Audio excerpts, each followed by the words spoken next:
Joining us, you're watching the National News Desk, America's News Now.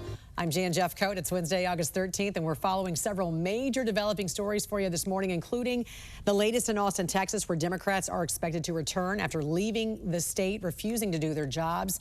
We start, though, in Washington, D.C., where President Trump has unleashed the National Guard to crack down on the violent crime crisis plaguing the nation's capital.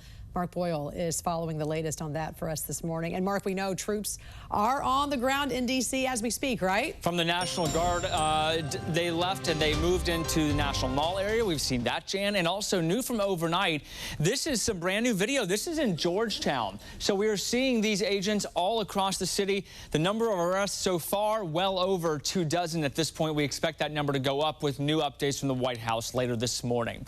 So we'll stand by for that. Now, in some of these groups here in Georgetown, it's the FBI, DEA agents, just to name a few. Now, critics of this plan to federalize D.C., they keep citing crime is down, while others say they don't even buy the numbers. They think those numbers aren't even accurate in the first place. Well, regardless, D.C. has over 100 homicides so far this year alone, and violent crime among the youth is a major problem, according to MPD. And anyone who wants to tell me the crime is down and that we don't need an emergency focus on crimes of violence, all they need to do is take a look at this and talk to the loved ones and the family members of these individuals, all shot and killed. U.S. Attorney for D.C. Pirro says she is behind this push now to get the youth prosecution age limit lowered, saying young people have just been coddled and taken care of for far too long. Meantime, federal officials are in the district. They're continuing to work with MPD, and they are focusing on the enforcement in high crime areas of D.C. The military side of vehicles, like the ones you see behind me, they're out near the National Mall. This was late last night. So far, about 850 National Guardsmen have been deployed across the district and will be here until at least mid-December. We'll continue to update this situation for you right here at the live desk. At the same time, MSNBC host Joe Scarborough suggested that some liberal media figures who have blasted President Trump's federal takeover of Washington, D.C. and the media are not actually being honest about their concerns over crime in the nation's capital. I actually heard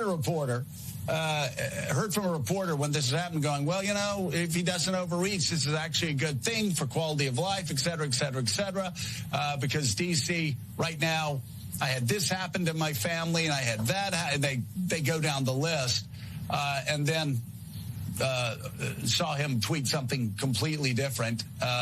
So D.C., there has been a problem in D.C. It's not as bad as it was 2 or 3 years ago, but it's not as safe as Manhattan. It's not as safe as the nation's capital should be. By the way, I've lived in D.C. for 32 years. I can go chapter and verse if you'd like me to. Scarborough went on to say that even lifelong Democrats are worried about their safety in the district. He read a message, he said, from a liberal resident who refused to walk outside past 8 p.m. and whose friends had been carjacked or shot at, calling it a change from a decade ago.